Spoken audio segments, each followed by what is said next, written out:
fine, and you must have gone through the previous videos quite well, and you must have by now understood about the ratio and proportion. So now we are going to solve some of the word problems in ratio and proportion. Okay, so let's start. So the first question for today is the ratio of the length of a rectangular field to its width is 5:2. So the ratio of the length to width, or length to breadth also we can say, right? So length to width is 5:2. So find the length if the width is 40 meters. So one of the quantity is given to you, it's same like we had done previously, students. So we can write down ratio. So what is the ratio given to us? The ratio is 5:2. And what is the width? Width is 40 meter. So this ratio is the ratio for length is of length to breadth. Okay, so we can write down like this: length to width. Okay, so the first the 5 corresponds to the length and 2 corresponds to the breadth, right? So let us just put the values for length and breadth. So now length we have to find out. So let the length be x. What is the width given to us? It is 40 meter, and this is equal to 5/2. Very clear? So now we can easily find out x will be equal to this cross multiply. Remember, this is complete. So 40 multiplied with 5 divided by 2. So we got here x is equal to 100 meter. So therefore, or hence, we can write hence length is equal to 100 meter. Clear? So let's come to the next question now. In a parking lot, the ratio of the number of bikes to that of cars. Okay, so ratio, what is the ratio given to us? You can write the statement in longer method also, or you can just simply write like this. You can write a ratio of bikes to cars. So first the bikes, then the cars. So the more number of bikes you can see, 34:7 means the number of bikes is more. So ratio is how much? 34:7. Now the number of cars is given 28 cars. So number of cars is equal to 28, right? So now we know that it is a ratio of bikes to cars. So we can write that implies bikes divided by cars. So now what is bikes? What is the ratio of bikes? 34. And what about cars? It is 7. And we are given the number of cars. Yes or no? So let the bikes be x, or you can simply write bikes also, no problem. So cars is how much? 28. That is equal to 34/7. So that will give us x equals to multiply this cross multiply upon 7. So now we can easily find out. So x is 136, right? So this is 136 is the number of bikes. Oh sorry, this is the number of bikes only, right? Okay? Clear everyone? Okay?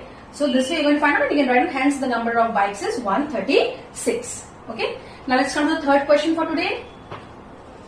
Third question. The ratio of the time taken by tap A to fill the bathtub to that of time taken by tap B. And there are two taps, A and B. The names of the two taps are A and B, and the ratio of A is to B is given. Okay. So ratio, what is the ratio? Ratio, the simplest form is 5:6. So 5 corresponds to A and 6 corresponds to Y, because the ratio of A to B 5:6. So now time taken by tap A, time taken by tap A is how much? 36 minutes. So what is the time taken by tap A? It is 36 minutes. So to find out what is the time taken by tap B, same only. So we can write that implies time taken by A upon time taken by B, right? Is 5:6, 5/6.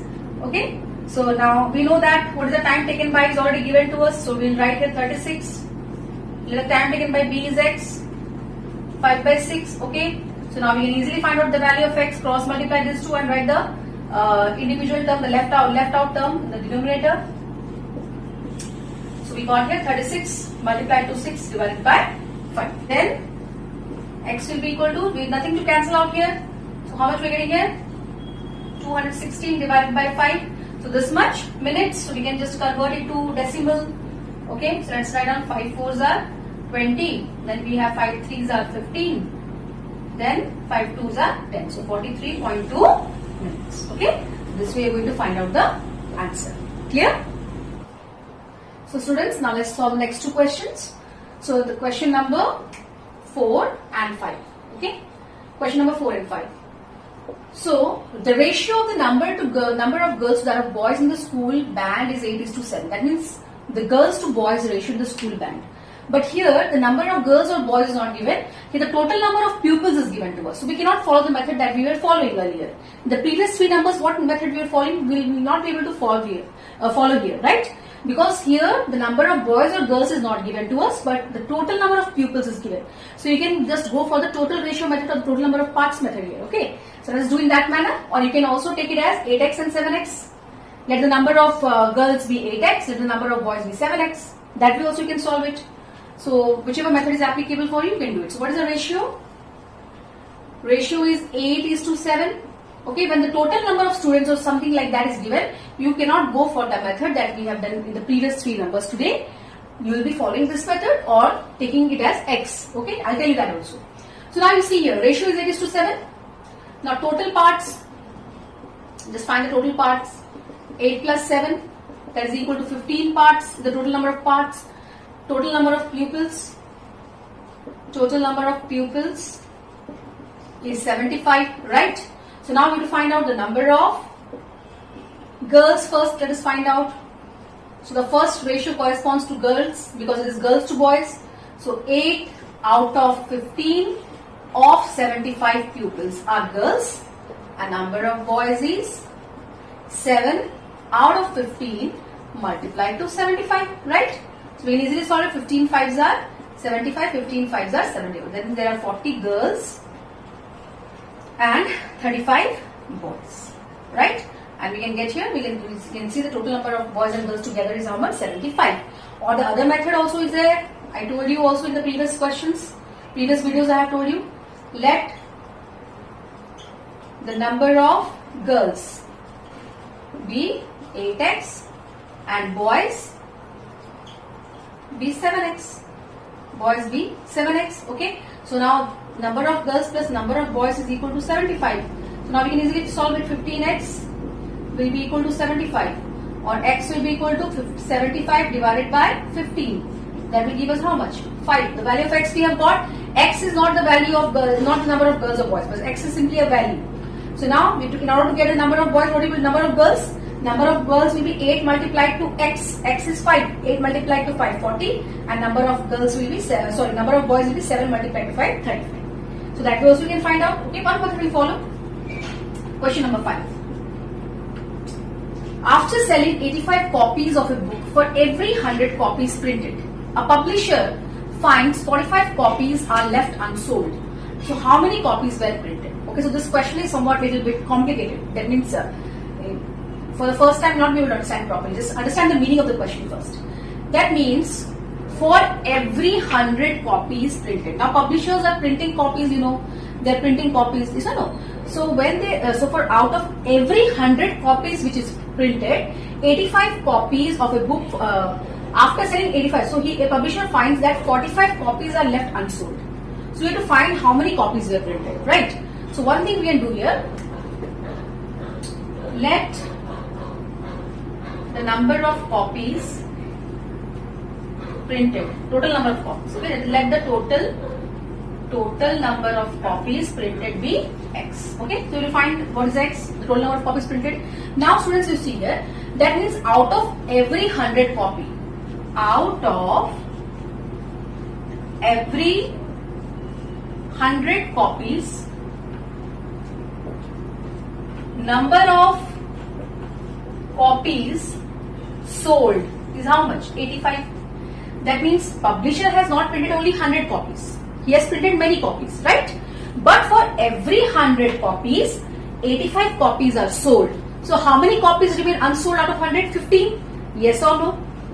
That means out of every 100 copies, number of copies unsold. Okay, number of copies unsold will be what? 100 minus 85, that is equal to 15. Did you understand the meaning of this question? Just see here.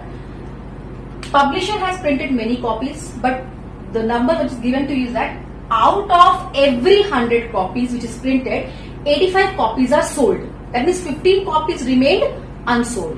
And at last, how many copies remained unsold like that? 45 copies in total remained unsold. So for just understand the meaning of the question. Out of 100, 15 copies remain unsold. So out of 200, 30 copies will remain unsold. Out of 300, 45 copies will remain unsold. That way directly you got the answer. But how will you find it? According to the method of ratio and proportion. Just see here. Okay. So that means for every 100 copies which is printed, the number of copies unsold is how much? 15. So this is in proportion. This is a sign for proportion. Okay. Out of every 100 copies which is printed, 15 copies remain unsold. So for the total number of copies, how many copies are remaining unsold? It is given to us in the question only that 45 copies are left unsold. So now the same manner we can solve it. This first term, second term, third term, fourth term. So 100 by 15 is equal to x by 45. Okay. So that means x will be equal to 100 multiplied to 45 divided by 15. So how much we got here? That means the total number of copies printed is how much? Hence the number of copies printed is 300. That means you have to understand, students, these are in proportion. Out of every 100 copies printed, 15 copies are unsold. And out of the total number of copies printed, total number of copies unsold is 45. So this is the proportion now. So that way you can solve it and find the number of copies. Now students, let us solve some more word problems on direct variation. So there are two types of variation, students. Okay, direct variation and inverse variation. Okay, but for your class you are going to do only direct variation. Direct variation means what, students? Suppose you are able, you can write 5 pages in 30 minutes. So you can write, so how many pages will you write in 1 hour? Obviously, if you are able to write 5 pages in 30 minutes, then you will be able to write more pages in 1 hour, right? Suppose a train covers a distance of 20 km in 1 hour. Okay, suppose a train covers 20 km distance in 1 hour. Then in 2 hours the train will cover more distance. So that means when the increase in one quantity, like suppose cost of 1 pen is 25 rupees. So the cost of 10 pens will be more. So that means 1 pen is 25 rupees. So cost of more pens will be more. So when one is increasing, the other one also increasing. This is direct variation. Okay. So now let's solve some questions. Now you have already done unitary method also. So these numbers can be solved using the unitary method also, students. But here I'll be solving with the ratio and proportion method. Okay. So let's just see here the sixth number today. 18 erasers cost rupees 72. What is the cost of 1 eraser? So cost of 18 erasers is given to you, and what is the cost of 1 eraser is found asked to us. Yes or no? So now let us find out. So how can we write it? Ratio of number of erasers is equal to ratio of cost. Okay. So ratio is what? The comparison between the two quantities of the same kind. So here what are the two things given to us? Cost and number of erasers. That means 18, in the first case there are 18 erasers, in the second case there is 1 eraser. The cost of 18 erasers is given to us, you will find the cost of 1. So this is direct variation because you see here, cost of 18 erasers is rupees 72. So cost of 1 will be less, definitely. So unitary method also you can do, yes or no. But this is ratio proportion, so I will show you the ratio proportion method because unitary method already you are doing, right? So now ratio of the number of erasers is equal to ratio of cost. So what is the number of erasers? The first number of erasers is 18. And second, you have to find out the cost of 1 eraser. So 18 is to 1. Clear?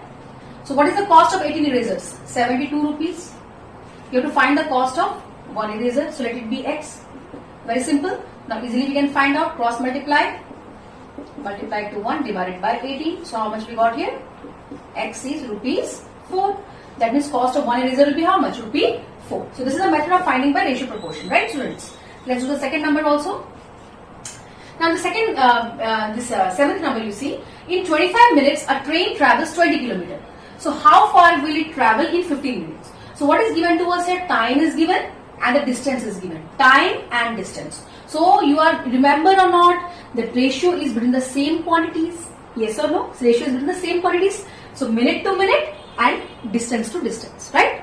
So now we can write ratio of time is equal to ratio of distance, right? Ratio of time is equal to ratio of distance. Now what is the time in the first case? In the first case time is 25 minutes. Both are in the same system of unit. In the second case the time is 15. So So this is the ratio of time. In the first case 25 minutes, in the second case 15 minutes. And in 25 minutes the train is traveling how much? 20 kilometer. Then 25 minutes 20. In 15 minutes how much? X. So that implies X will be equal to, now you can easily find out. Clear? So it is 5 5s are, 5 4s are, 5 3s are. So we got here X is equal to 12 kilometer. Right? So in 25 minutes it's covering 20 kilometer distance. So in 15 minutes we will cover 12 kilometer of distance. Okay, then students, let's come to the 8th question. 14 buses can carry 630 people. So that means you see, one bus will carry less people, more buses will carry more people. So this is direct gradation. One is increasing, but number of buses increasing, number of people also increasing. Yes or no? So 14 buses can carry 630 people. How many persons can travel by 8 buses? So we can write down here ratio of buses. Ratio of buses is equal to ratio of people, number of people. Okay? Ratio of the number of people. Two things are given to us. So what is the ratio of buses? In first case, what is the number of buses? 14. In the second case, how many buses? 8 buses. In 14 buses, how many people can travel? 630. So in 8 buses, X, right? By ratio proportion method, right? So X is equal to, just cross multiply, divided by 14. 7 2s are 790. 2 4s are. So it's X is equal to 360 people. Yes, sir. This is the number of people which can travel in 8 buses is 360. 14 buses more people, so 8 buses less people. That is how much? 360. Clear? The next, let's come to the next number. A boy can run 49 meter in 6.3 seconds. And how far can he run in 4.5 seconds? So that means here, students, distance is given and time is given. So you can write down ratio of distance is equal to ratio of time. Ratio of time. Clear? So ratio of distance. The first case the distance is 49 meter, right? Next case you have to find the distance. Yes or no? So let it be X. Now in 49 meter distance is covered in 6.3 seconds. And the next distance is covered in, the unknown distance is covered in 4.5 seconds. So now we can easily find the value of X. 49 multiplied to 4.5 divided by 6.3. Now this point cancels out. 10 10, you remember in the last video we had done. So this will go 7 9s are 63, 7 7s are 49, 9 5s are 45. So how much we got here? X is equal to 35 meter. The distance is given in meter, right? So 35 meter. So in 6.3 seconds 49 meter distance is traveled. So in 4.5 meter 35 meter distance is traveled. Clear? Now students, let's come to the last question. 10th bit number 1, you can see, which is better buy? A dozen bananas, you know dozen means what? 12, and a score means 20. Remember it, dozen means 12 and score means 20. So the cost of, so which one is a better buy? A dozen bananas for rupees 30. Suppose now dozen means what? CP of 12 bananas. CP of 12 bananas is rupees 30. So first find the CP of 1 banana. 1 banana, let us find out. 30 divided by 12. Okay. So let's cancel it. 3 10s are, 3 4s are, 2 2s are, 2 5s are. So how much we got here? Rupees 2.5. Yes or no? 2.5. Now let's find out the CP of 20 bananas is how much? Score means what? 20 is rupees 40. So let's compare CP of 1 banana. Let us find out. 40 divided by 20. So that is equal to rupees 2. So which is better? Now just you have to compare between the price of 1 banana. Okay. In the first case, if 12 bananas are sold for rupees 30, then 1 banana will be sold for rupees 2.5.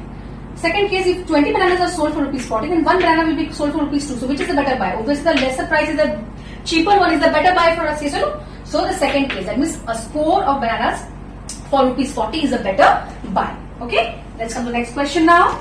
Which car has a better speed? So the first car. So now distance travelled by first car is 240 kilometer. Time taken by first car is 5 hours. Okay. So you have to find the speed here. So therefore speed of the first car. Speed is distance by time.